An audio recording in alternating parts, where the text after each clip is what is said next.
So when I got back to Germany, I went to train at the International Interdiction Course in Stettin, Germany. It's a NATO-operated, basically special forces training. They were using 50 caliber machine guns, which is basically what was already described, almost salt shaker-sized rounds flying out of this fully automatic weapon that's accurate range is almost about 2,000 meters. Mark 19 fully automated belt-fed grenade launchers, where you hold the butterfly down and grenades fly out the other end. These weapons' primary use is for basically anti-vehicle weapons. In our rules of engagement that we just learned a month prior, we were not supposed to use these weapons on civilian enemy. Once we got to these men, they were blown into pieces. There was no sign of any sort of weapons, any sort of anything upon them. I was told by the sergeant, scout that we were replacing, that these men were out in their fields farming. Because the periodic electricity in their town, the pumps that irrigated their fields only operated while they had electricity, which meant to farm their fields, sometimes they had to go out into the dark, knowingly risking the curfew to farm their fields. I asked the sergeant why did he fire upon these men if he knew that they were farming in their field, after he explained to me why they were there. And he told me because they were out after curfew. This is the kind of confusion that goes on every day in Iraq. Whether it's innocent civilians that we can't understand who they are or what they're doing, and there's muzzle flashes, and we just eliminate the enemy and they're in the way, or whether it's men in a field that we assume are innocent anyways, but we don't even give them the benefit of the doubt, and we shoot them regardless.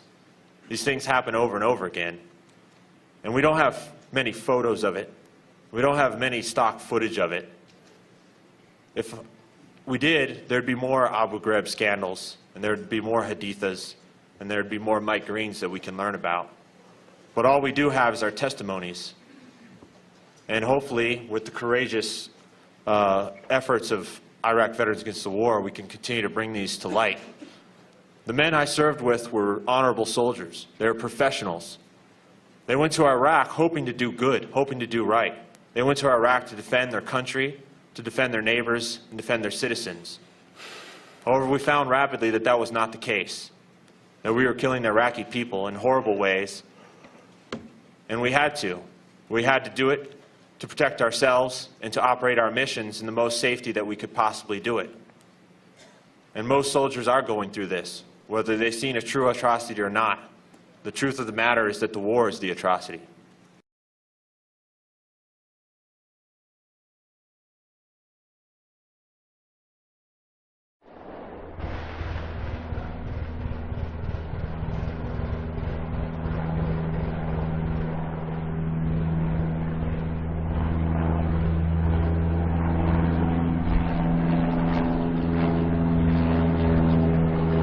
They waved the car off down a side street so that it would not come near our formation.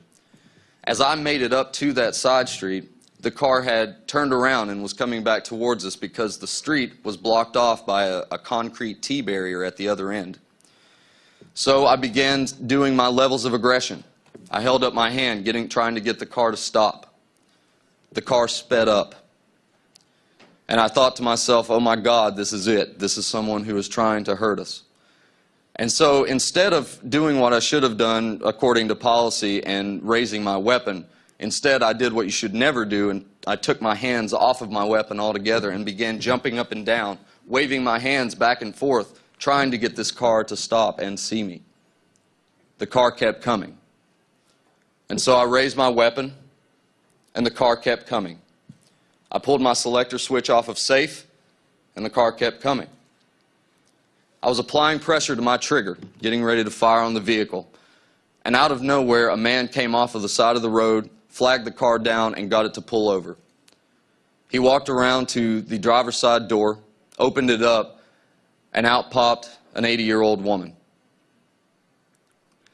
Come to find out, this woman was a highly respected figure in the community, and I don't have a clue what would have happened had I opened fire on this woman.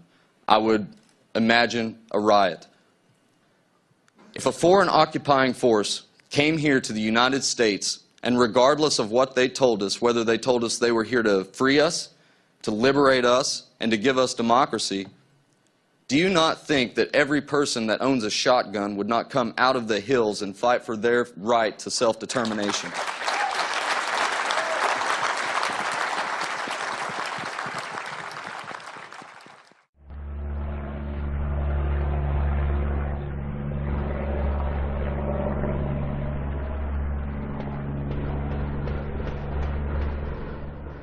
But now it was basically we were going to be operating under the assumption that everyone was hostile. He sort of wrapped up the brief by sort of going, "Okay, Marines, you see an individual with a weapon, what do you do?" Sort of a mutter in silence for a minute, waiting for someone else to answer, and one guy said, "Shoot him." Battalion JAG officer said, "No. Shooting at a target, putting rounds down range and suppressing a target is one thing. Sighting in and killing a target is another." So again, you see an individual with a weapon, what do you do? Kill him. You see an individual with a pair of binoculars, what do you do? Kill him. You see an individual with a cell phone out, what do you do? Kill him. You see an individual who, although maybe not being actually carrying anything or displaying any specific hostile action or intent, running from, say, one building to another, or running across the street, or even running away from you, assume that he is maneuvering against you and kill him.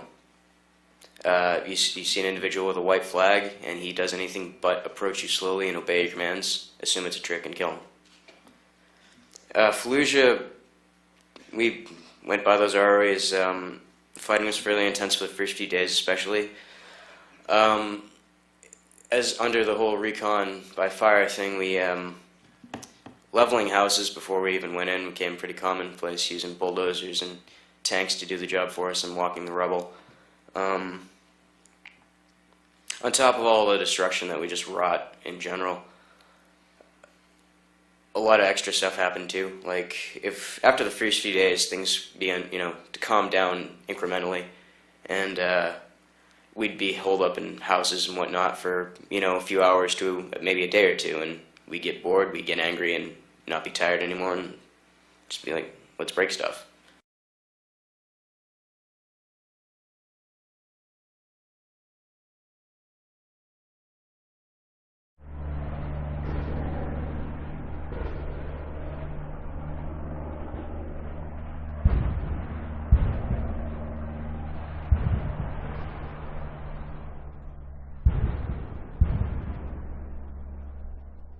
If you're in an office and it's the morning and you're walking by maybe one of your staff sergeants and you say, "Good morning, Staff Sergeant," well, I guess the common response in the civilian world would be like, "Well, good morning to you too." But in the Marine Corps, you get kill babies. And that's motivating. That's not meant to be funny, or that's meant to motivate you and start off your day with kill babies. During my second combat deployment, I was deployed to the United States Embassy in Kabul, Afghanistan from 2004 to 2005. So people who didn't even have licenses back in the States or know how to drive stick were now driving these vans through the crowded downtown streets of Kabul, Afghanistan at extremely high speeds, at the fastest the vehicles would go, driving in oncoming traffic, driving between the two lanes, pushing vehicles out of the way. And on one occasion, a man was killed for coming through an intersection at speeding vehicles. He was hit by the vehicle. He was not shot. Our vehicle hit this man, and we kept driving. I do not know if his family received any reparations or any repayment from the U.S. government. At another time, one of the drivers without a license, while going through one of the main circles in the city, hit a man and his donkey on a cart.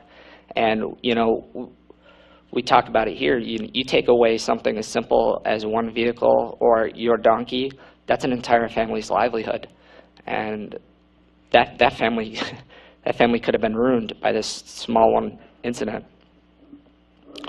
Finally, I'd like to talk about my third deployment, and that's to Iraq. Again, in 2005 to 2006, we were stationed in downtown Fallujah at the mayor's compound.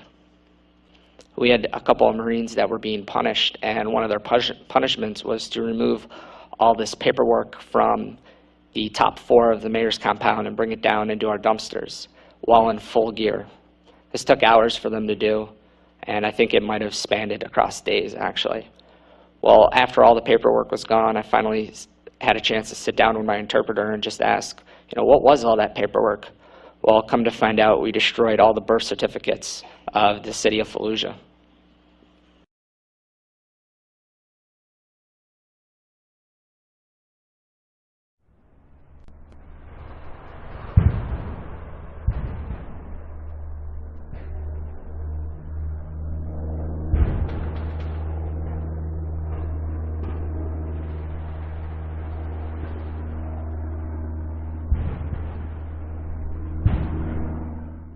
It's no surprise for anyone who's been in the military since September 11th, especially not for those of us who have been deployed since September 11th, that the word Haji is used to dehumanize people, not just of Iraq and Afghanistan, but anyone there who is not us.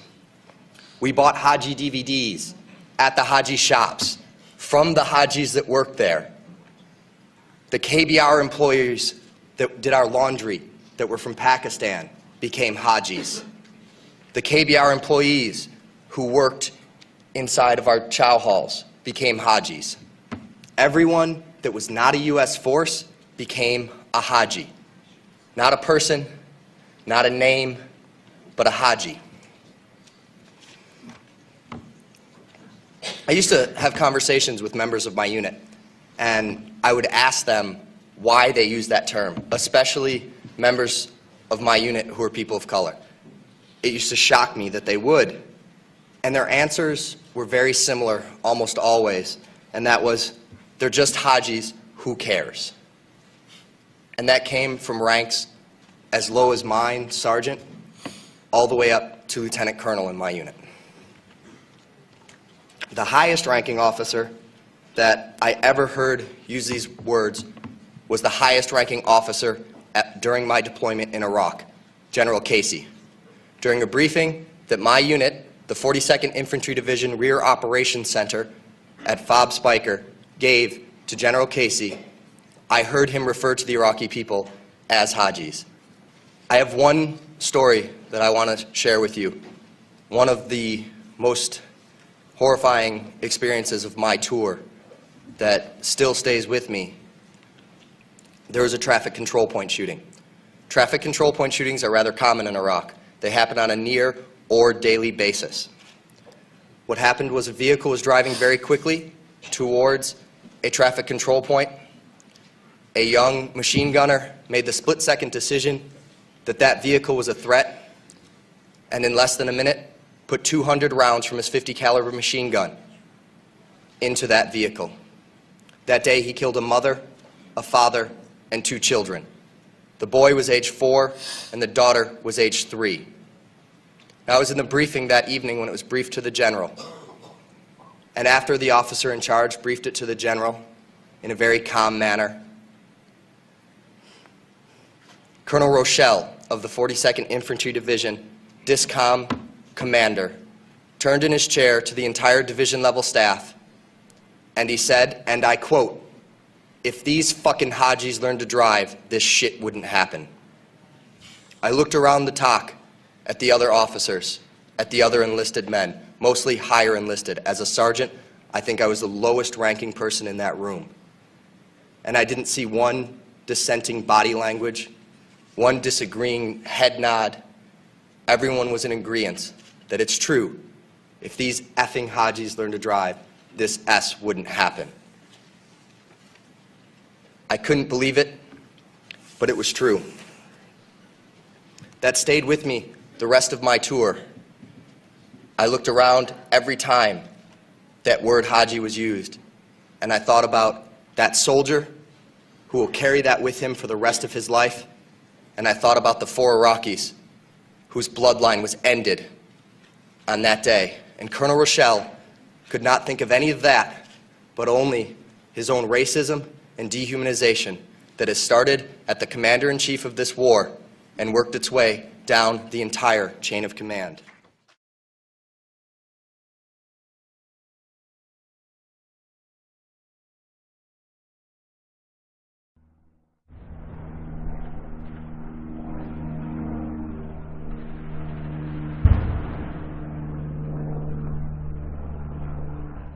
Haji was the enemy. Haji was every Iraqi. He was not a person, a father, a teacher, or a worker. And it's important, we've heard this word a lot during Winter Soldier, but it's important to understand where this word came from. And to Muslims, the most important thing is to take a pilgrimage to Mecca. It's the Hajj. And someone who has taken this pilgrimage is a Haji. And it's something that in traditional Islam is the highest calling in the religion. So we took the best thing for a Muslim and made it into the worst thing. But history did not start with us, and since the creation of this country, racism has been used to justify expansion and oppression. The Native Americans were called savages, the Africans were called all sorts of things to excuse slavery, and Vietnam veterans know of the multitude of words used to justify that imperialist war. So Haji was the word we used. It was the word we used on this particular mission I'm going to talk about. And we've heard a lot about different raids and kicking down the doors of people's houses and ransacking their houses. But this mission was different, a different kind of raid.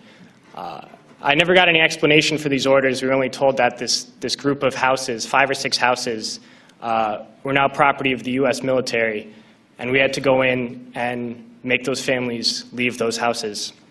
So we went to these houses and informed the families that those homes were no longer their homes.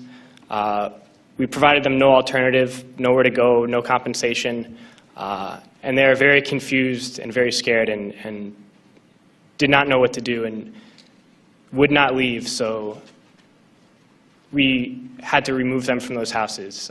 One family in particular, a woman with 2 small girls, a very elderly man and 2 middle-aged men, we dragged them from their houses and threw them onto the street.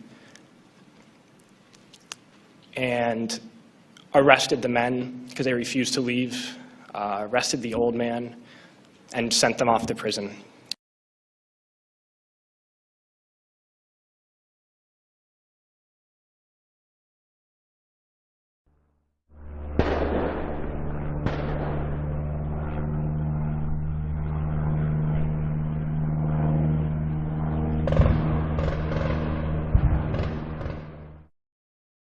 These detainees, there's 3 of them, they were in our custody for about a week. Over this week, these guys were beaten relentlessly and humiliated, teased with food and water. They were begging the Marines for food and water, and the Marines would mock them, throw water in their face. The detainees were flexi-cuffed by their wrists behind their back, and they were blindfolded. The Marines were screaming at them to get up, and then they'd trip them down on their face. They couldn't break their fall because they're tied up. And the Marines were showing the Iraqis pornography, which was strictly taboo to their religion, and they made this very obvious to us. I saw a Marine take the hat off of an Iraqi. He shoved it down the back of his pants and wiped himself with it, and then tried to feed it to the Iraqi who was blindfolded. And because he was desperate for food, he actually tried to eat it.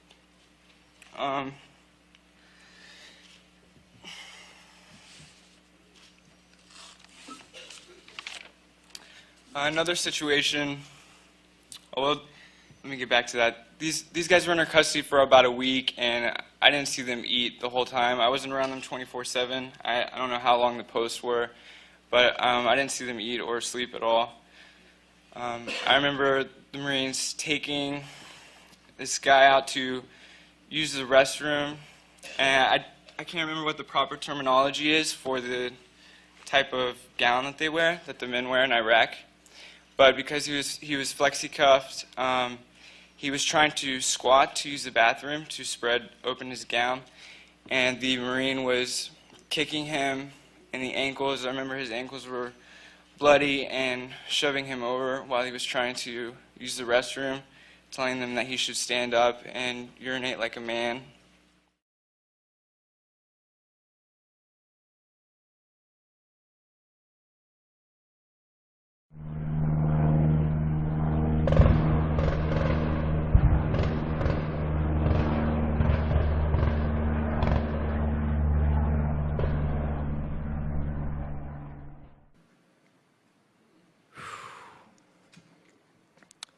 there's definitely,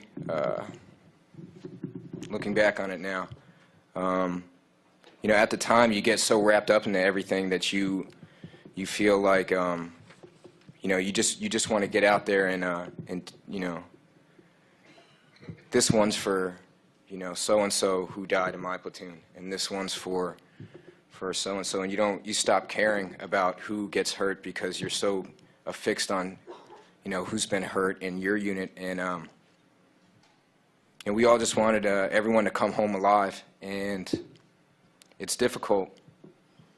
It's difficult when we're put in a situation where we're experiencing pop shot and you know, sniper shot and IED situations in an urban or a, you know, civilian occupied area. I mean, it's going to be pretty ugly, especially given the weapons that we used and the weapons we were given. So, I mean, like I said before, you know, things definitely degenerate over time.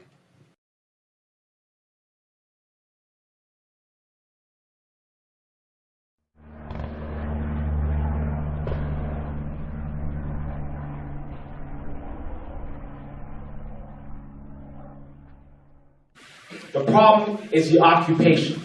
Let me say that again. The problem